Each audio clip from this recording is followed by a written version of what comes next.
کفف کا نہ ہونا یہ بھی ایک بڑی وجہ ہے بیاہ شادی میں خرابی کی۔ کفف کیا چیز ہے؟ یہ اسلام میں ایک محاورہ ہے، فقہ میں بہت کثرت سے استعمال ہوتا ہے۔ کفف سے مراد یہ ہے کہ جس قسم کی کسی کی حالت ہو ویسا ہی تلاش کیا جائے، اور کفر کا مضمون نہ سمجھنے کے نتیجے میں بعض دفعہ بہت سی غلطیاں ہو جاتی ہیں۔ جب کہا جاتا ہے دین کو فضیلت دو، تو یہ مراد نہیں ہے کہ ایک شخص بے دین ہو اس کے لیے دیندار لڑکی لے آؤ، کیونکہ جو خود بے دین ہے اس کے لیے دیندار لڑکی لانا دوسری طرف سے دیکھا جائے تو غلط مضمون بن جاتا ہے۔ اگر لڑکی کے رخ پر جا کے دیکھیں گے آپ تو یہ نتیجہ نکلا کہ ایک دیندار لڑکی کے لیے بے دین آدمی لایا گیا، اور آن حضرت صلی اللہ علیہ وآلہ وسلم کی نصیحت کا بالکل الٹ نتیجہ نکلا۔ اس لیے جہاں دو رخ ہوں وہاں کفر کے بغیر مضمون صحیح بنتا ہی نہیں ہے۔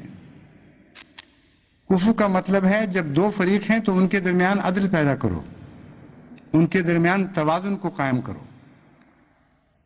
اگر کوئی دیندار ہے تو جتنا دیندار وہ ہے ویسا ہی دیندار ساتھی تلاش کرو۔ کچھ فرق تو مناسب بھی رہتا ہے اور وہ مشکل کا موجب نہیں بنتا، لیکن جو نمایاں فرق ہیں وہ بڑی مشکل ڈال دیتے ہیں۔ چنانچہ بہت سے ایسے گھرانے بالآخر برباد ہوئے اور ٹوٹے جن میں خاوند بے دین تھا اور بیوی بہت دیندار تھی، یا بیوی بے دین تھی اور خاوند بہت دیندار تھا۔ الا ماشاء اللہ یہ گھرانے قائم نہیں رہا کرتے، ان کی اولادیں بھی پھر تباہ ہوتی ہیں۔ اگر بیوی بے دین ہے تو وہ اولاد کو اپنی طرف گھسیٹتی ہے، اور اولاد کے معاملے میں ہمیشہ ادنا صفات غالب آتی ہیں۔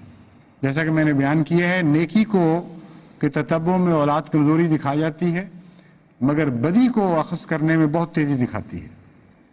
اس لیے ہمیشہ نتیجہ یہ نکلتا ہے، سوائے اس کے کہ خدا تعالیٰ فضل فرمائے، اور اس کا بھی طریقہ بیان فرما دیا ہے قرآن کریم نے کیسے وہ فضل نازل ہو سکتا ہے۔